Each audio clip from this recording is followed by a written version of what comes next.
Bueno, continuando con los videos educativos, instructivos que teníamos para las clases tanto de profesión y exploración minera como geofísica, ¿sí? Vamos a ver la segunda parte de electricidad, ¿sí? Que digamos que es la parte de electricidad terrestre, ¿sí? Electricidad terrestre, ¿sí? La terrestre, o también o telúrica, ¿sí? O telúrica. Bueno, la electricidad terrestre se puede dividir, digamos, o sea, la clasificación en la electricidad atmosférica, ¿sí? Atmosférica, ¿sí? Y electricidad superficial, electricidad, electricidad superficial.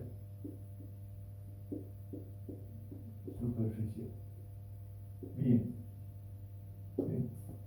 O digamos terrestre, digamos en sentido ya, digamos o de profundidad, perdón, o de profundidad, ¿sí? Profundidad. En cuanto a la primera parte, o sea, la electricidad atmosférica, ¿sí? Nosotros antes que nada tenemos que dejar en claro, para definir qué tipo de electricidad es, ¿sí? Que la corriente eléctrica se puede establecer de dos formas, ¿sí? Una es mediante el desplazamiento de los electrones, o sea, la corriente eléctrica, ¿sí? Puede ser del tipo eléctrica, ¿sí? Eléctrica o iónica. En la eléctrica se produce por desplazamiento de los electrones, ¿sí?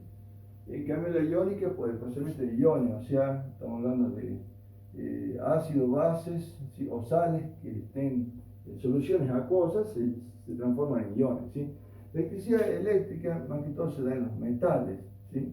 Y la electricidad iónica se da en las soluciones, sobre todo que están en, digamos, la tierra, en contacto con el agua, digamos, ¿sí? Digamos que en el aire prevalece la electricidad de tipo iónica, ¿sí? O sea, se sabe que el aire está ionizado, ¿sí? El aire está ionizado, ¿sí? Y se han descubierto capas de distintos grados de ionización, ¿sí? En la superficie terrestre digamos que la capa sobre la superficie está ionizada y tiene una concentración, una densidad de carga que se expresa en cantidad de electrones equivalentes del orden de los 30.000 electrones por centímetro cuadrado, ¿sí? Electrones por centímetro cuadrado, ¿sí?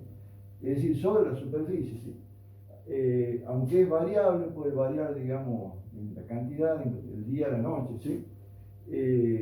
Después, más arriba, tenemos otra capa, es decir, más aproximadamente a los 100 kilómetros tenemos una capa llamada capa E, en donde existe la máxima concentración de iones, ¿sí? Y esta capa E, digamos, es continua y rodea toda la Tierra, ¿sí? Ya alrededor de los 100.000 electrones por centímetro cuadrado, ¿sí? Por centímetro cuadrado. Después empieza a disminuir la concentración iónica y aproximadamente a los 300 kilómetros, la capa E está a los 100 kilómetros, ¿sí? Localizada a los 100 kilómetros. 100 kilómetros. Y después tenemos una capa F1, una segunda capa F1, ¿sí? Aproximadamente está localizada a los 300 kilómetros de altura, ¿sí? En donde también existe una máxima concentración de iones, ¿sí? Y esta capa junto con la ESO de carácter permanente, o sea, que siempre están ubicadas alrededor de la capa que rodea la Tierra, ¿sí? Permanente, ¿sí? Y después aparece una última capa, aproximadamente, en realidad esta es a los 220 kilómetros, y a los 300 aparece la otra capa llamada F2, que está a los 300 kilómetros, ¿sí? La capa F2, digamos, no es continua, sino que es una capa que rodea toda la Tierra, siguiendo al Sol con una marea decreciendo hacia los polos. ¿Qué quiere decir? Que no tiene el mismo espesor en todos lados, sino que donde el Sol incide verticalmente, ahí donde hay mayor calentamiento, es más espesa la capa y hacia los polos se disminuye, ¿sí? Esta capa, digamos, es discontinua, ¿sí? Y digamos que es la responsable de las telecomunicaciones, es decir, que normalmente para hacer transmisiones de vía satelital o ese tipo de operaciones, se hacen usando esta capa, ¿sí? Para transmitir, digamos, las señales, ¿sí?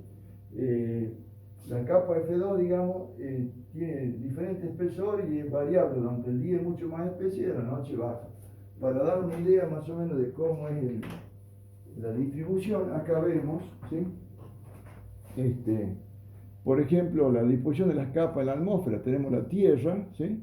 Aproximadamente a unos 100 kilómetros tenemos la capa E, la primera capa, ¿sí? Después tenemos unos 220 kilómetros, aparece el F1, y a los 300 kilómetros aparece la capa F2, ¿sí? Fíjense que durante el mediodía la capa F2 es mucho más gruesa, ¿sí? Y tanto a la mañana como a la noche se va adelgazando la capa, ¿sí?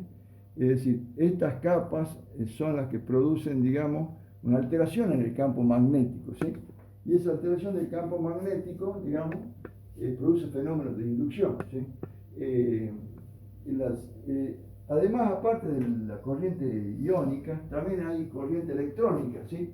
Sobre todo un poco más arriba, pues sobre la superficie es puramente iónica, pero aproximadamente a los 80 kilómetros de altura empieza a prevalecer ya la corriente electrónica, ¿sí? Corriente electrónica, ¿sí? La corriente electrónica,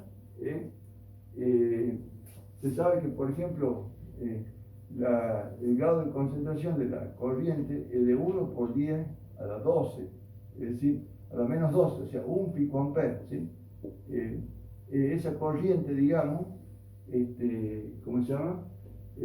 Se distribuye a lo largo de la superficie y llega digamos, a alcanzar valores del orden de los 36.000 amperes, ¿sí? Durante el día, este es un pico. Y durante el día es 64.000 amperes y durante la noche a los 36.000 amperes. Son corrientes altas pero distribuidas en toda la superficie, de tal manera que no tiene un valor alto por centímetro cuadrado, sino distribuida a través de toda la superficie. Esta corriente produce una alteración en el campo magnético de la Tierra y se produce la ionización, digamos, debido a los rayos provenientes del Sol. Es decir, que en la parte superior de la atmósfera predominan, o sea, digamos, los rayos solares producen tanto rayos cósmicos como rayos ultravioletas. En la parte superior, ¿sí? Tenemos los rayos ultravioletas, ¿sí? UV. ¿Por qué? Porque en la parte inferior son amortiguados por las capas de la Tierra y ya no pasan los rayos ultravioletas, sino ya aparecen en la parte inferior, aparecen los rayos cósmicos, ¿sí? Que son normalmente energía de una frecuencia, de alta frecuencia, y que consisten en electrones positivos y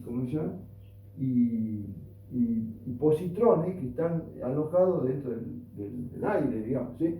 En cuanto a la corriente que es superficial, es decir, a lo que está de la superficie de la Tierra para arriba. Después tenemos la corriente que está de tipo de la superficie para abajo, digamos, ¿sí? Son esa corriente atmosférica, la que viene en la electricidad superficial o de profundidad.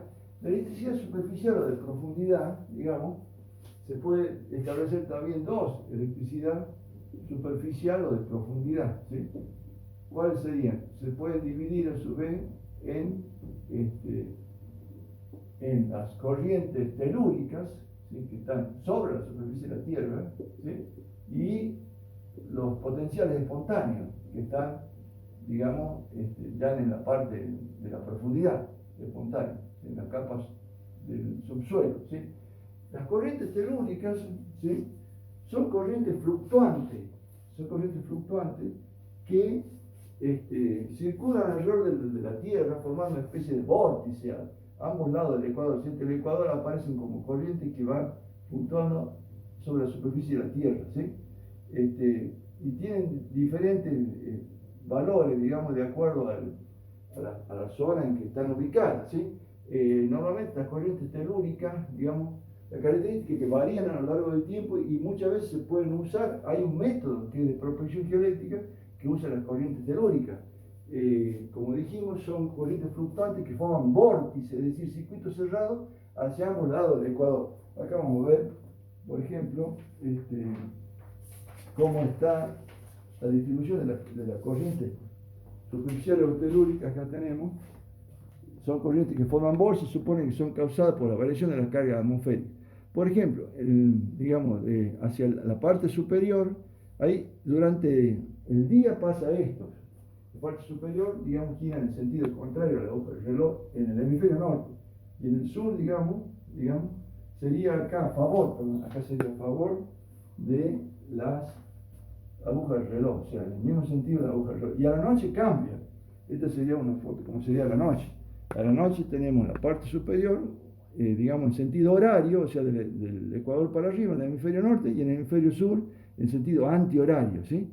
Son corrientes que producen alteraciones del campo magnético, ¿sí? Esas son las llamadas corrientes telúricas, ¿sí? Aparte de las corrientes telúricas, tenemos las corrientes que están ya en el interior de la Tierra, que se llaman potenciales espontáneos, ¿sí? Potenciales espontáneos. ¿A qué se deben? Los potenciales espontáneos son potenciales que se generan naturalmente en el interior de la corteza y pueden deberse a diferentes causas, digamos. ¿Cuáles son las causas más comunes de potenciales espontáneos?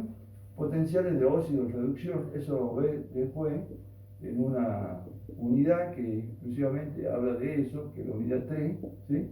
Potenciales de reducción. Después tenemos potenciales, digamos, de soluciones iónicas, y también tenemos potenciales de electrofiltración, ¿sí? ¿Cuáles? Más o menos para ir teniendo una idea de cada uno, porque después se ve en detalle esto más adelante, ¿sí? Los potenciales de óxido reducción generalmente se producen cuando un mineral, generalmente un mineral sulfurado, un sulfuro, se haya parcialmente bañado por el nivel freático, es decir, por el agua.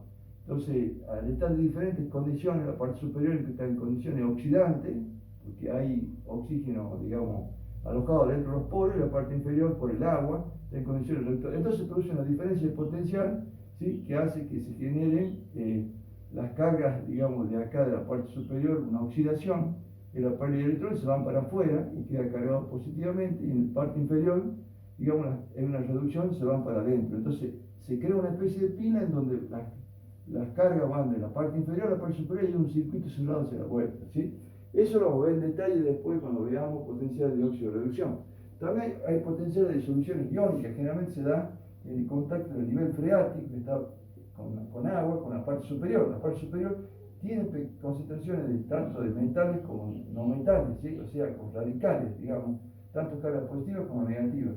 Y hay pequeñas cantidades de agua. Y la parte inferior que tiene el agua, generalmente si es agua salada, tiene también concentración tanto de, digamos, de aniones como de cationes, aniones como cloro, como sulfato, es decir, como nitrato, etc.